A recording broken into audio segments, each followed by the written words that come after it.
Hey, what's up, everyone, and welcome back to another episode of the Speakers, Authors, and Coaches podcast. We've been on a bit of a hiatus, and I am very excited to be back and to share some great episodes with you. We have some incredible episodes coming up. Today, we are talking with the one and only Samantha Riley, and we're going to jump right in with Samantha telling us a little bit about herself. Oh, I love that. Let's just dive straight in, shall we? Yeah, I'll get to some questions later, but I'm always interested in hearing what people say when you ask them to introduce themselves, because they end up saying the things that matter most to them. Oh, I love that. Yeah. I am from Australia, obviously. My accent's a little funny. I live on the northern beaches of Sydney, which is an absolute beautiful place. This is what I've manifested my whole life to live here. I love living near the ocean. I'm married, beautiful husband, living here, and I work with experts, generally who feel unheard. They feel like the world's best kept secret. And I love working with them because these people are super smart. They've got, lots that they can give to the world, but they're just not understanding how to get that message out or how to unpack the IP that's been living in their head for such a long time. So I work with them to become seen as influential thought leaders and help them to really create their life by design. That's really important to me. I don't know if we're going to get into that, but really creating a business that suits them and fits them like a glove so that they can have more freedom. And by freedom, I mean whatever it means to them, because it's not the same for, any of us really. It's the same as success. We have to create that on our own. Do we want freedom from, living in a little apartment? Do we want to live in a beautiful big house in the bush? Or I don't know what you call over there. Bushes is such an Australian thing. Out in the wilderness or out in the forest. There we go. Yeah. Yeah. Totally. Or maybe it's, traveling around the world, or, maybe it's spending more time at home with the kids. So whatever that is. So I help them to really use the knowledge that they've got and build a business that really, really just lights them up. Yeah, that's fantastic.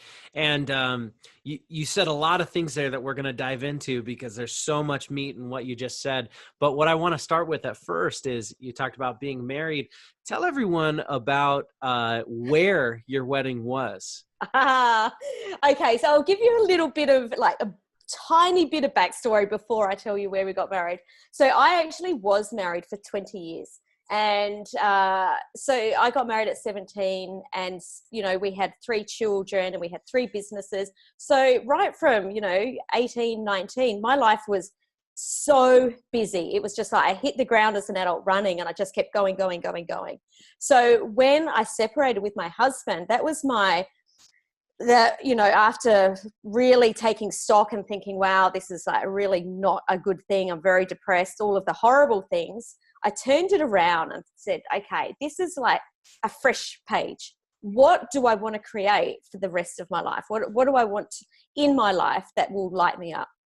And one of the big things that I wanted to have was a lot of fun and adventure, because I just worked so hard. I'm like, how can I create this fun and adventure?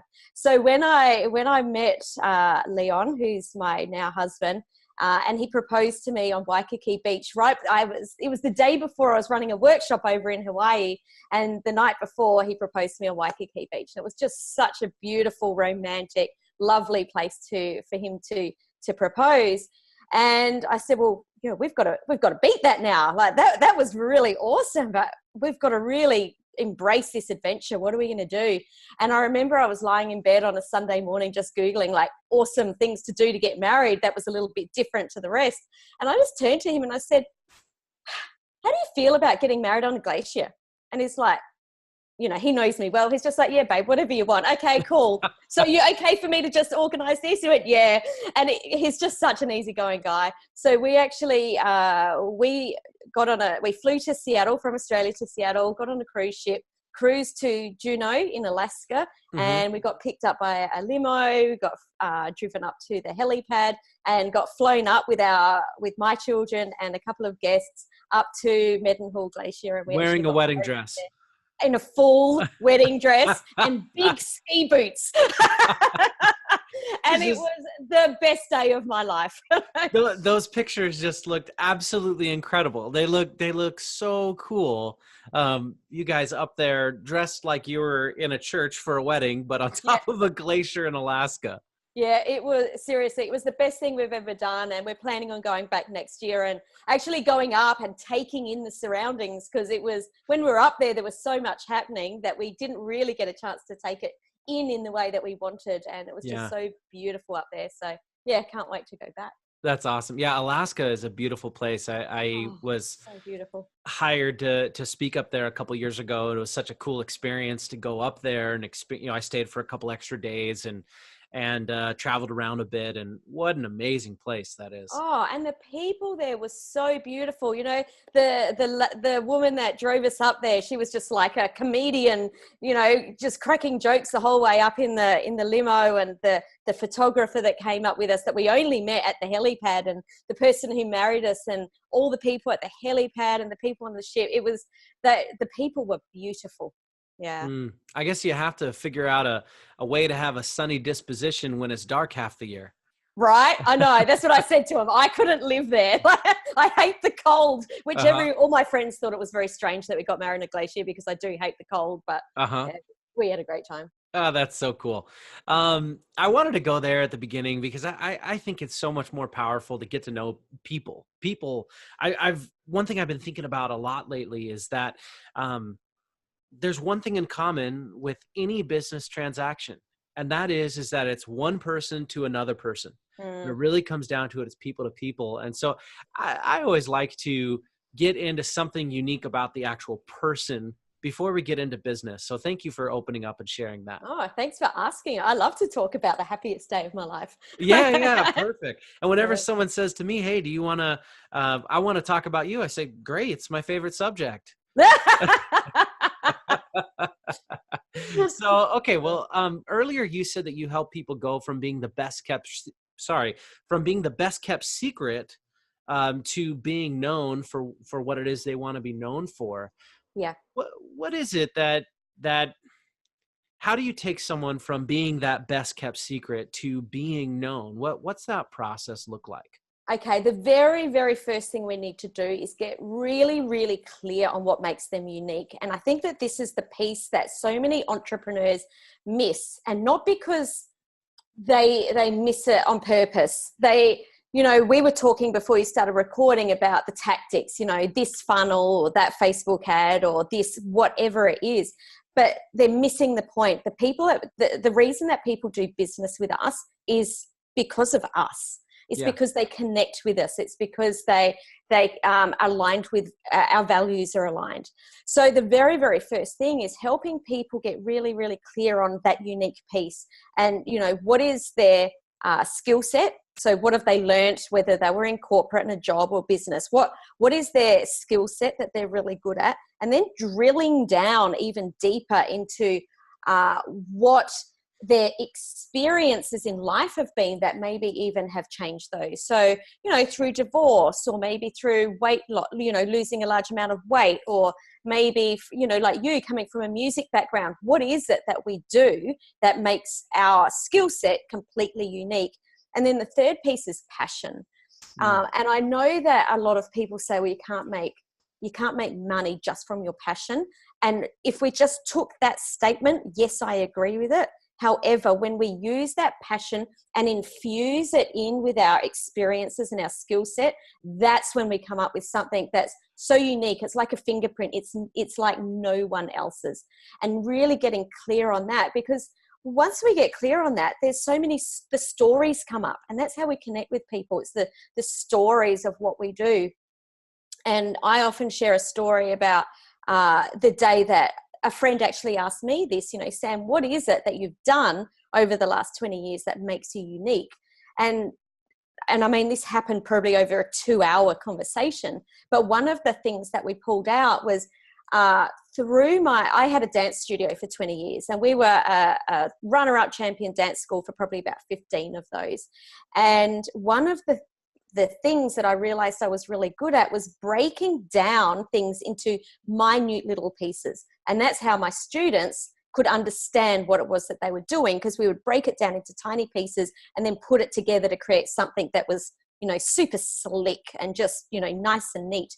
And then I realized that's the same way that I coach. So once I extracted that small piece of information about my genius zone and infused it in with everything that I do, then I could start to understand more about what my genius zone was. And, and just like I did then, the stories start to come out that we want to share, that people will connect with us through. So that's definitely the very first place to start. Can you share those 3 things again real quick? Just Sure. The 3 tips. What were those? Yeah. So the three things that you need to dive into are your skills, your experiences. So whether that's either through work or through your personal life, and passions.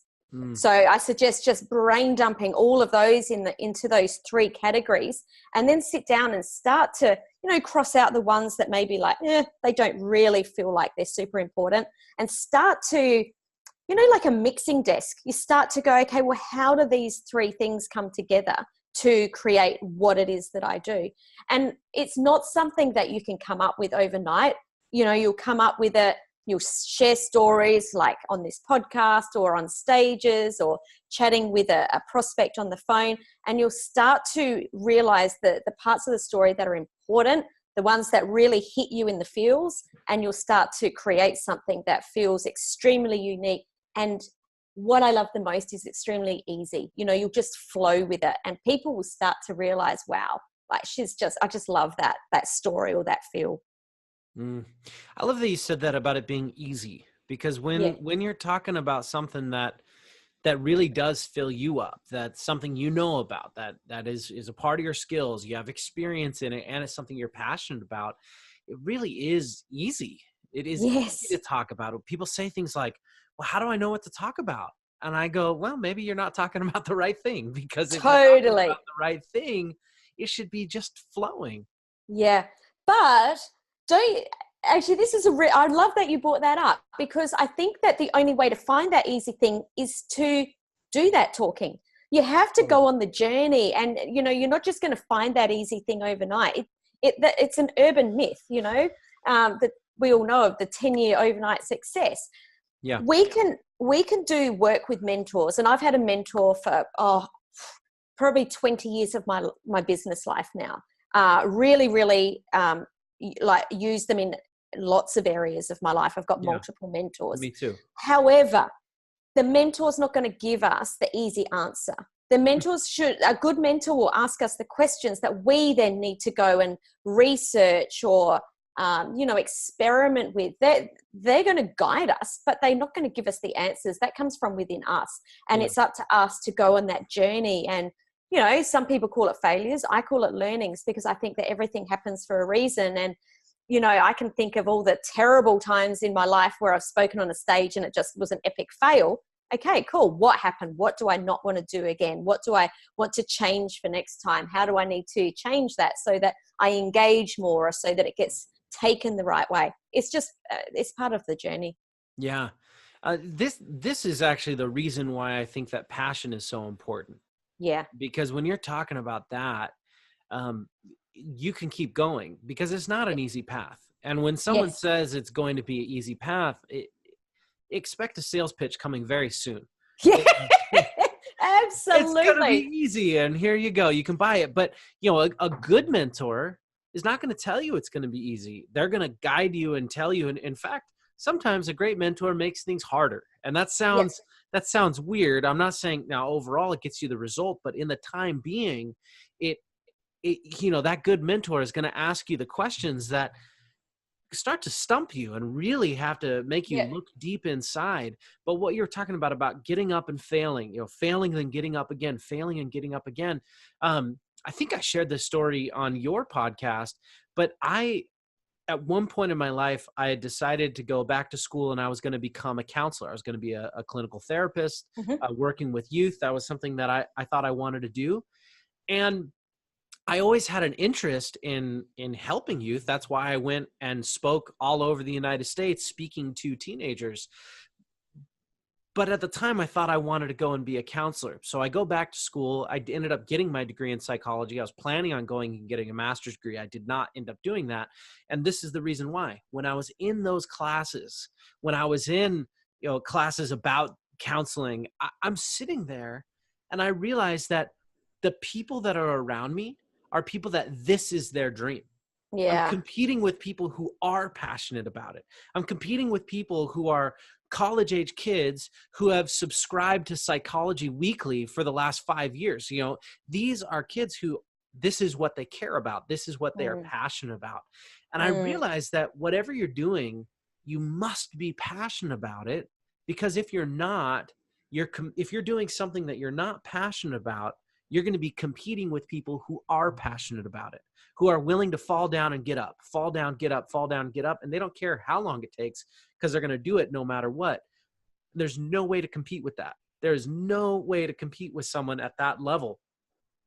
And that's why we need to focus on what it is that we are passionate about, or at least have passion for, or could develop a passion for, because there's no way to compete against that. Mm. There was a really big clue in what you were talking about then, and I'd love to touch on it because I think this is a really important piece for people that are really struggling to find their passion. And that is that sometimes we have to do the things that are not right for us to realize what is right. So, we're constantly thinking about moving the needle towards passion or towards what we want. But for a lot of us, and that's my story too, I wasn't sure what it was that I wanted. So back when I separated from my husband, I was in health and wellness and dance as well, and also had a personal training studio and was in health and wellness. And I used to run conferences and we used to fill them consistently every time. And one of the threads that we were talking about in there was, starting a business to be happy. That was part of wellness. And what ended up happening was over time, I started to have more business coaching clients because that was my whole life. I'd been in business. And that first business coaching program was around helping people to start their business, which I'm passionate about. However, there's so many things to know about starting a business. And I used to get stressed out because there was just too much to cover. There was, financials, which that's not my zone of genius. Like I can read a P&L and I can pull it apart, but do I like talking about it? No. And I don't have an accounting degree, and there was all these different parts. And it's through going through that process that I realized the part that I love the most is helping people to really pull out their thought leadership and their brand and to focus on that and to create a business that gives them freedom, because ultimately that's what I wanted. But it was that journey, just like yourself, Jake, that got me to where I am. So, I think it's part of the journey that we have to go on. Yeah. And as you talk about journeys, I look at your story and your path, and I look at mine as well. And I realize that I think that one of the things that holds people back is this idea of I need to find the right thing. And they have this idea of I'm going to do it for 25, 30 years. And that's not necessarily the case. I was completely focused on speaking in the youth market and did that for years, and then moved on to another market, moved on to something else. It's not that I made the wrong choice. That was the right choice for that period in my life. And then it evolved because, like you've been taught, freedom, the lifestyle that you want, that changes. The passions change. Absolutely. And that's okay. I think you need to be dedicated to something for 3 to 5 years to really have some real success in it. But I'm not saying that I'm going to be doing exactly what I'm doing now for the next 20 years. In fact, I don't think I will be. Well, no, because the world will change. Your, little Jake will be, getting ready to go off to college or move out of home or whatever it is. And I know that because, what was freedom to me when I had 3 little children at home is completely different to what it is now, where I just live with my husband and we can just get on a plane tonight if we want. Sure, I could have done that with my kids, but while they're at school, that's, I don't think it's great to pull them out of school that night. Say, we're going on a holiday, you have to plan a little bit different. So things change, technology changes. gosh, our world is not what it was when I was started business, back in 1993. We had no email, we had no social media, like it's completely different. So we don't know what the world's going to be like in 10 years, let alone 20 years, 30 years. So I think in 1993, this conversation would have been completely bonkers. I wouldn't have known you in 1993. And that's how awesome technology is. Plus, I was 8 years old in 1993. Now you're making me feel old. But anyway, let's move along. You said something earlier about developing a business that fits like a glove. What do you mean by that? I mean that we all have different wants out of life. And our business needs to fit into our life. I think too many, and this is, I learned this through personal experience. When I was in corporate, when I was at 19, I just went, this is not the life for me. This is not what I want. So I went and started a business because I thought that was the freedom piece. What I started was 2 businesses in that first 12 months that were both location dependent. They were both bricks and mortar businesses. We had to put a key in the door to let ourselves in. We had to be there, between these hours. Yeah. That was less freedom than I had working the corporate job. Like, sure, I was my own boss and I made the decisions and we earned a lot more money in our business than I would have there. But it wasn't anything to do with freedom. It was, the opposite. Yeah. So I learned that just making that decision is not the right decision. It would have been better to sit down, and this is what I do with my clients now, and say, well, what's important to me? What are my core values? What do I really want my ideal day, ideal week, ideal year, month to look like? Where do I want to be living? How do I want my, everything to be? Who do I want to be surrounded with? What sort of income do we want? And then creating the business that ticks all those boxes so that business fits into your life, rather than what a lot of people going into business have is a business that they try and jam their life into and it doesn't fit. So it's about bringing those together because, as you know, Jake, our business isn't a standalone thing. It's part of what we do. It's in the circle of life. It's sitting there as a piece, just like our health and wellness and our wealth and our family and relationships. It's part of that puzzle. It's not its own separate thing. Yeah, that's so interesting. Why do you think people don't do that? Why do you think that people go the opposite approach? Why do they let the business side take over their life? Why do they fit their life into the business rather than do the way that you're suggesting of fit their business into their life? Look, I can't answer for why I think other people do it, but what I can answer is why I did it. And the answer is just because I didn't know any different. I didn't know that there were so many options. And in all fairness, there is a lot more options now, with the internet and how we can converse with people globally. So, it is a bit different, but we're not taught this at school. This isn't, my husband comes from a corporate background, and when I'm with his friends, they don't even know this world exists. Uh-huh. We can get caught up in thinking, from seeing on our Facebook newsfeed that everyone's a coach. That is so far from the truth. Most of the world have no idea that our industry and this online world even exists. So get out of your bubble if you think that everyone's a coach and everyone knows about the online world and online marketing, because most of the world doesn't. That's so interesting that you say that. And I'm so glad that you did, because I do hear that a lot. Like, well, I don't know, the market's kind of saturated. I'm seeing ads constantly. Well, that's because you're being targeted because of the certain pages that you like.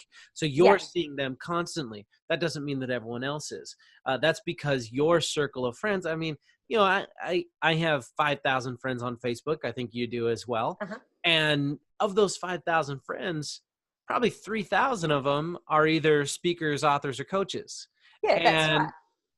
And that, and that's just because that's my circle. And that's a really interesting thing that you say there, that no, not everyone is doing this. Most people don't even have a clue that this exists. Exactly, which is just so much opportunity. But, on what you just said, you have to understand, or we all have to understand, that our Facebook newsfeed or our Instagram or whatever newsfeed that we're on is curated because of our interaction. Yes. So just to look at someone else's newsfeed that's sitting on the bus, it's completely different. My husband's newsfeed is full of cars. I don't have any cars in my newsfeed, so we're creating that. And if you want to create a different reality, go hit different websites and look at how quickly your newsfeed changes. I know that last year I had some things that were creeping into my newsfeed that I didn't like the look of. And I saw what I did, because I'm very aware that this is the case. I went and jumped on a whole heap of travel websites and looked up the Maldives and all these different, amazing places. And bam, within, 10 minutes, my newsfeed was full of tropical islands and, sun-soaked beaches. So we are actually in control of what's happening there. So if you don't like it, change it. Yeah, that's such a great way to look at it. I heard Gary Vee talking about, if you're seeing a lot of negativity or you're seeing all this stuff, then it just said that's your fault. That's who you're connecting with. That's what you're doing. You're probably visiting those sites. You're probably doing nothing but that. I don't really see a lot of negativity on my news feed, because I mostly surround myself around positive people. Totally. What does freedom mean? Oh, I think freedom means whatever you want it to mean. That makes you feel fulfilled and energized. If we're feeling depressed or tired or anxious, then generally we're not doing those things that means that we're doing things that we don't enjoy. And I think that freedom is being able to do what we enjoy. I think that it really, really depends on what your core values are. And I'm a really big fan of people knowing what their core values are, not just thinking it in their head, but actually working through and getting it out onto paper. Because I know how much this changed me, and I do this first with all of my clients, and it's a very big eye-opener as people realize, wow, this is the stuff that matters to me. This is the stuff that gives me meaning in my life. So, for me, my top core values are love, freedom, which is what we're talking about, and beauty.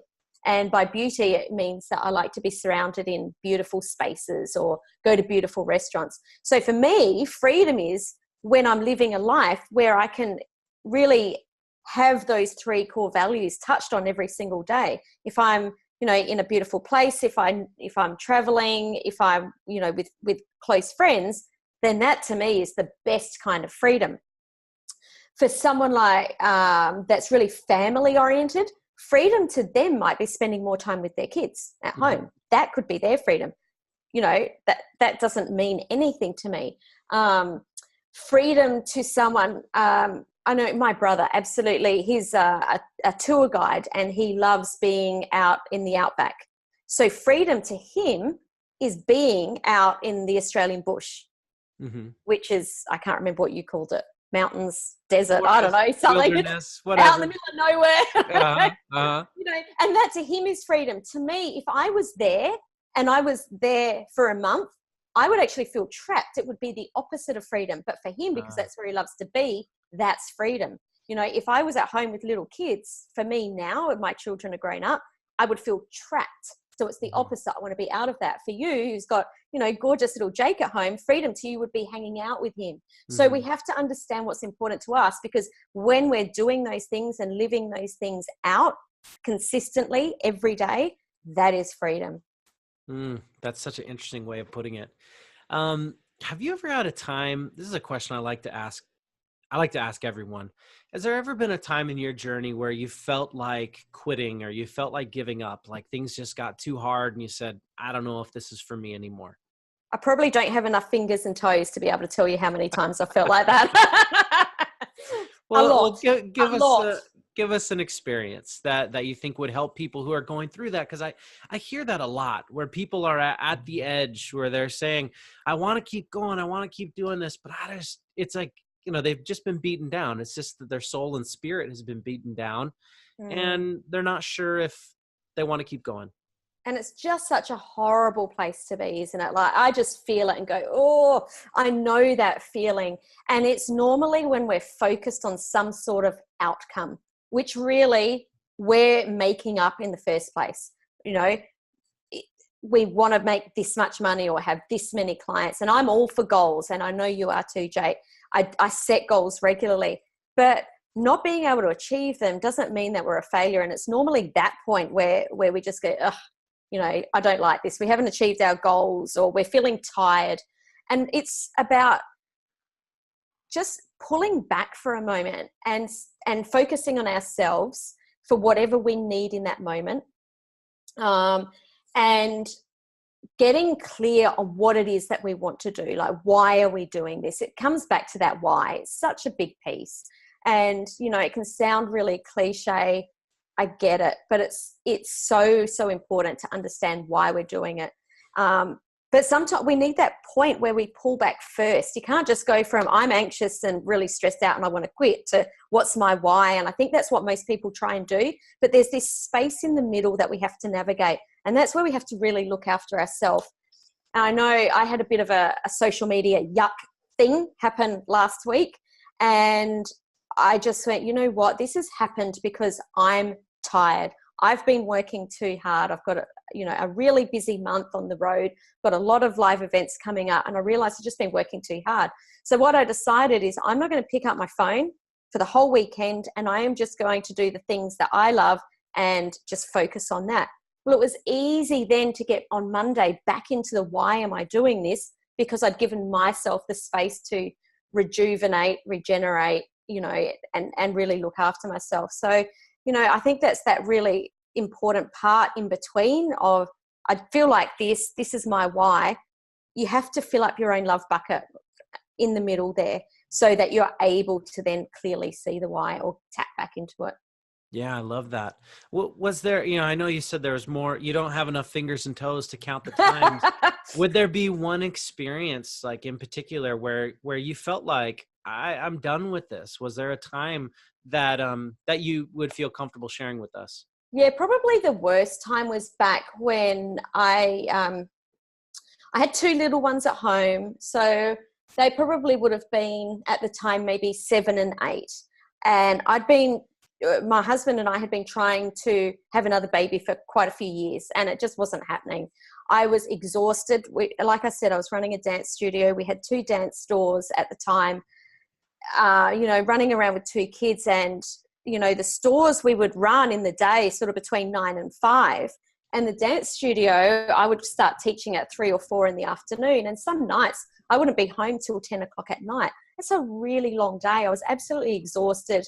And at that time, you know, wanting to have another baby, I knew that the reason it wasn't happening was because I was so exhausted. And that was probably the lowest point where I just wanted to sell up and get out. But at that time, my husband and I didn't know, like, what else is it that we can do? This at the moment is paying the bills. It's giving us quite a good lifestyle. And I felt extremely trapped. So that was the hardest time for me to navigate, because it wasn't just, I don't want to do this and wake up the next day and sort it out. It happened over, you know, probably a year of really, really struggling and, you know, going down the path of, do we sell the businesses? And then, you know, what do we do if we sell them? The way out, you know, it was such a long process. And it was really, at that time, it was us scaling the business. So, you know, we had to sit down and say, well, why are we so unhappy? It was because we were just there so much. And that was actually a really good time, because once we realized it's because we're spending too much time there, then we could start to scale the business and start to get all our processes out of our heads and onto paper so that we could start to hand over. And it worked out really well. You know, we did have another baby, and I just love him to death, like I do with all my kids. And that was actually, that process of going through that scaling the business is how we were able to exit and exit in a really great financial position too. So it was probably the hardest period, also forced us and pushed us to take our business to the next level. Yeah, I love that. One thing that I talk a lot about with my clients and as I'm speaking is that whenever we're feeling anything, it's really just feedback. Whatever we're feeling is feedback. Yeah. And if we look at that feedback and we start having feelings about feelings, I'm fine with having feelings, stress, anxiety, fear, sadness, whatever feelings you're having, defeat, that's fine. It's when you feel defeated and then you feel shame for feeling defeated, and then you feel Yeah. embarrassed because you feel shame, and then you start to feel fear because you feel it's this rabbit hole of feelings that really causes the problem. And if when we have the fear, when we have the anxiety, when we have the stress, if we can look at it as feedback and just say, interesting, why is that coming up? Mm. What is that feedback telling me? And for you in your situation, that feedback was telling you, okay, you need to make some changes here because you're not liking the way that you're feeling. And this is the opposite of freedom, of what you were talking about earlier. So you were able to read that feedback and make changes. But I think that most people, especially when they're stuck, when they have those feelings, they don't look at them as feedback. And a lot of times they just dig in and say, no, I'm gonna just work harder. And I don't Mm. think that's the answer. The answer It is is to live. definitely not the answer. Definitely not. And I think that when we're really deep in problems, and I don't know if this is everyone, but I know it's definitely for me, when I'm deep in a problem, thinking about it doesn't help. I have to really sit there and sit with someone else and talk it out, because there's so many different layers, and it takes someone else to dig, to ask different questions than the ones that we're asking ourselves in our head, so we can start to uncover what these might look like. Totally. I mean, and then that's why we do what we do. That's why there is a coaching industry. That's why there is this, because I do what I do because I've had so much help from other people. It's made Mm. such a big impact on me. And I believe in what I do. When I tell people, I always say the same thing. When someone's like, I don't know, I want to do this, but I feel like I don't have the money. I say the same thing to them every time. I say, look, I'm not a guy who's into hard pitching or hard selling or pressuring you. So I'm not going to hard sell you on this, but there is something I will hard sell you on. And that is that you need to get help. You need to get a coach, whether it's me or someone else. I don't care if it's me or someone else. I'm speaking to you from someone who has had the experience, that has seen the impact that getting help, investing in coaching, investing in help has gotten me. And I'm telling you that all the problems and issues that you're having will be so much easier to handle if you have someone from the outside looking in who's been there before and who can Mm-hmm. help you. So I always say the same thing, whether it's me or someone else, get somebody, because I think it's so Absolutely. important to have. Absolutely, because people will be able to see what you can't see. We're so deep in our own problems. And the reason, I mean, you are an amazing coach, mentor, and you have amazing coaches and mentors that help you. I'm exactly the same. I can help people unlock their genius zones like so quickly. That's what I do. But I still need help from other people to do that to me, because we're so deep in our own issues, problems, we can't see it ourselves. So it's really, really important to have other people that can help you out. In fact, I think that if there is a coach who doesn't value coaching enough to invest in coaching, it feels out of alignment to me. It Yeah, feels like, totally. one, it feels out of alignment in terms of you don't value what you're doing, but it also feels like it's really, it's not very self-aware. There's not a lot of self-awareness, because what that tells me is you think you're at the point where there's no more growth. There's nowhere Mm, else you need to go. And that's just not the way it is. I remember when I first got into the first time I hired a coach, I thought it was going to be like college. You go to college and you get the skills, and then you go off and do the thing. And hey, I'm done. I did it. yeah, I had a coach, and then I was done. And little did I know that it was just the beginning of what's now been 8 or 9 years of doing this, 8 or 9 years yes, of investing in myself continually so that I can up level where I'm at. And that's because it was so effective that, one, it was so effective that I felt like I can't afford not to, even when there are times where, maybe the money wasn't there at the beginning, but it was, no, I can't afford not to because of all the growth that's happening. And then on top of that, I just realized it opened up a whole new world of, I didn't even know that this kind of growth was possible yeah. until I started moving forward. I don't know. That was So just exciting. a So rant exciting. that I started thinking of as you were talking there. Well, we never get to the end. The end is never No. there. And some people believe and I don't know what I believe, but even when, you know, when you get to the end of the life, that's still not the end. You know, we don't ever get there. And I remember my first job was in McDonald's, and I remember Ray Kroc quote in my very first training, like the very first day I started. He was the founder of McDonald's, obviously. Mm-hmm. And the quote was, if you're green, you're growing. If you're ripe, you're rotten. And I don't know why, but it has stuck with me all these years later. It really sang to me at that time. And I guess probably because education and mastery is, you know, so high on my values, that's mm-hmm. why it stuck. But I believe that, you know, we never get to the end. We're always learning. Yeah. I look at it as really exciting when you are green at something, you know, when you're new at something and doing something new, it's like, wow, cool. I have room to grow. I can do something. I can learn something. Gets kind of boring once you become an expert, once you become perfectly proficient at something. I always want to go somewhere else. I always want to take things to another level. And maybe that's just me, but I value growth more than comfort. I really do. I mean, there's nothing wrong if someone values that. If someone is valuing comfort, great, good for you. That's awesome. I just don't. I don't value it that much. I value growth much more. Well, that, you know, that's why I work with the people that I work with. We're taking that expertise and we're, you know, turning it into thought leadership. So that's the way I work every single day. You know, is this, I'll do something and say, is this, you know, what a thought leader would produce? What can I do? And, you know, you start to get critical in a resourceful way of your own work. How can I take this to the next level? So yeah, I totally agree. I love it. I have a couple more questions for you. The first one I want to ask is, if you could go back, if you could go into some magical time machine and you could go back and give your early, let's say your 1993, just getting into business self, if you could go and give some piece of wisdom, some piece of advice to that brand new entrepreneur version of yourself, what would you say? I would have said scale faster.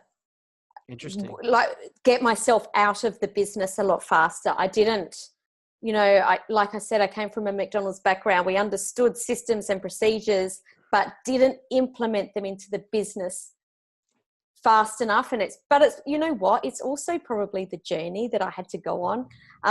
But yeah, if I did give myself a bit of wisdom, it would be that. I like that. Scale faster, put the strategies in, get out of the way quicker. We were talking about this before we pushed record. We were talking about the secret to success. Can you share? Oh, that's an evil laugh, isn't it? Can you share with the members of the Speakers, Authors, and Coaches Network, can you share the secret to success? Everyone listen close, because Sam is going to share the secret of success. You know, thank you for asking me this, because the fact that you thought that what I said was so valuable that you wanted everyone to know the secret to success is a bit exciting. So this is it. There is no secret to success. Yes, I love it. there isn't one. Tell us a little more about that. We're all on our journey. We just have to get out there and do what we do. It's a journey that we have to go on, and what works for one person doesn't necessarily work for another.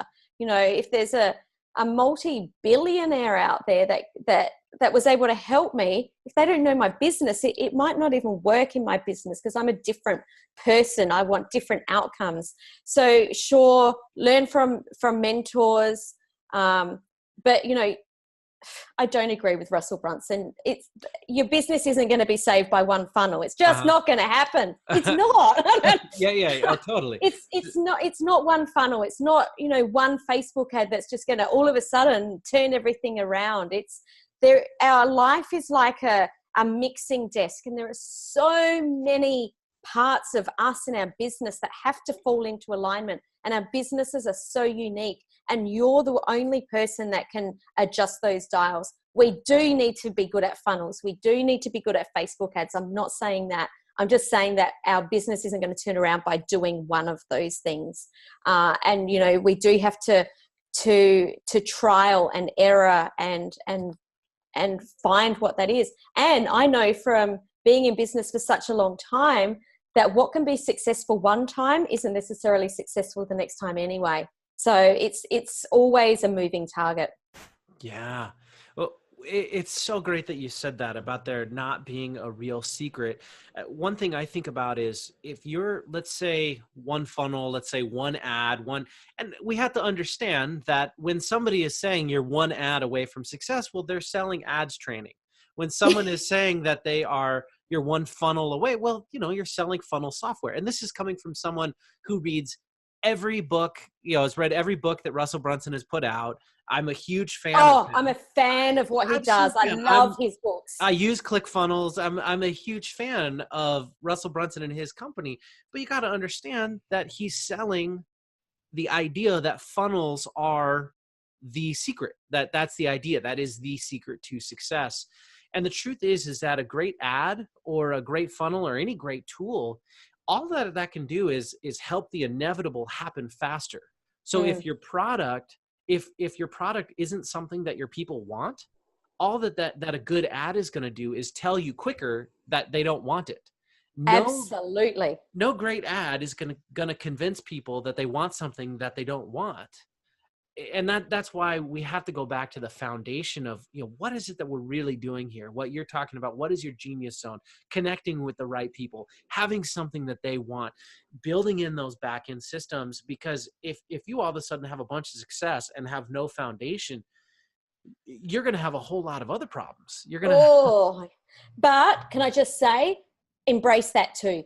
Yeah. I'm big believer that if you're not making mistakes or something's not going wrong I say every day, but even every week in your business, you're not going hard enough. It's one of my beliefs. I agree.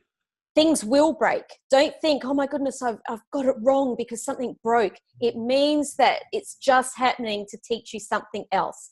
And it just means that we might have to get on the phone and apologize to someone. It might mean that we have to give a refund. But you know what? It's what has to happen to be able to grow. It's growing pains.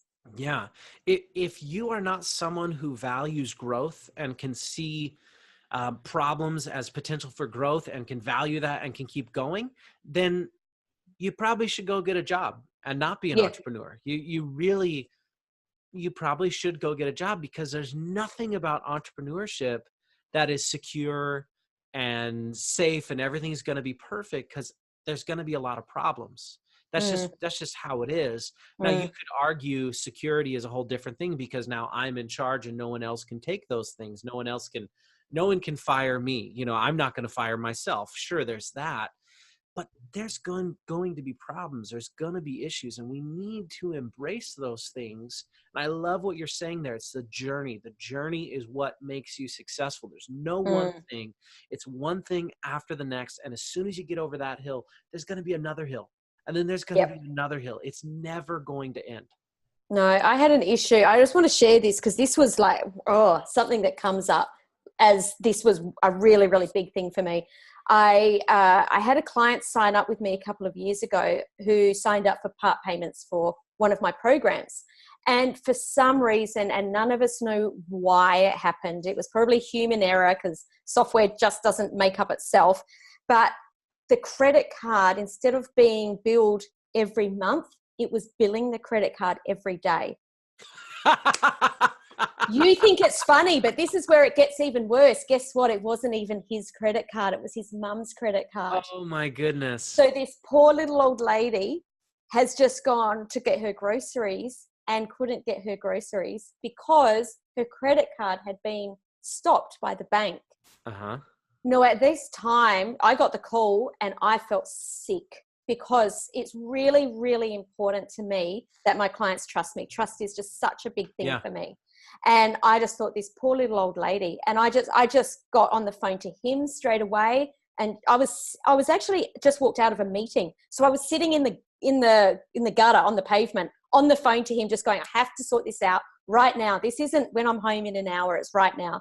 And then he said it was his mum's. So I got on the phone and rang his mum. I said, I want you to know I'm a real person. This is a terrible mistake. This is not normally what happens. What can I do right now to make sure that you can, A, get your groceries, and so we can sort this out as fast as possible? Like, obviously, the refund was done on the spot, but what can I do right now to make sure that you're feeling okay? And you know what? It was the hardest thing I ever had to do. I felt so sick ringing them. And it was the best thing that ever happened, because I ended up being on the phone with her for about an hour. And she said, thank you so much for ringing me. You've restored my faith in humanity. Told me all about her grandkids and what she was doing for the weekend. But, you know, that at that moment, if I'd have put my head in the sand, that could have been a really awful thing if that had have gone public that I had done that. But it was a mistake, and I owned that mistake. So things will happen. You just have to deal with them. Yeah. And then, yeah, I check every single payment now. Yeah. I think one thing that you bring up there is we make mistakes, and people are so afraid of making mistakes, so they don't take action. But mistakes happen. Mistakes happen. And I believe that for the most part, if you own up to your mistake, and do whatever you can to make it right, people are pretty understanding. They really are. Sometimes when you own up for your mistakes, you actually end up building relationships in a better way than you did before. And it happened in this instance. Did it? Great. Yeah, That's awesome. Yeah. That's fantastic that happened. And people need to understand that it's just a part of the journey. Going back to this, I feel like that's what the theme of this has been, is that success is a journey. Success is a journey. It's not something that happens in one time and one thing overnight. And if you make a mistake, life isn't over. You know, it's not the end of the world. It really isn't. My grandfather, one of the reasons I had wanted to go into counseling is because I idolized my grandfather, and he was a psychiatrist. And back when psychiatrists did more than just prescribe medication, which is kind of what a psychiatrist does today. And, you know, he spent his life counseling and doing incredible things and helping so many people. And one of the things that he said all the time is there are no big deals. There are no big deals. Everything can be handled. Everything, absolutely everything can be handled. There is no big deal. And I think we just need to realize that. Now, we've been going about an hour now. I could talk to you forever. Wow. But what's the best way that people can get in connection with you? Is there anything that you have that you'd like to give to our people? Tell us how people can get connected with you and learn more about you and what you do. Yeah, obviously, you know, this is the Coaches and Speakers podcast. So I do have a free download to help people transition from one-to-one coaching to one-to-many coaching, because that's where the freedom comes from. It means that we've got freedom in our time. We have freedom with more income coming in, and we're also making a bigger impact, which is what I'm totally about.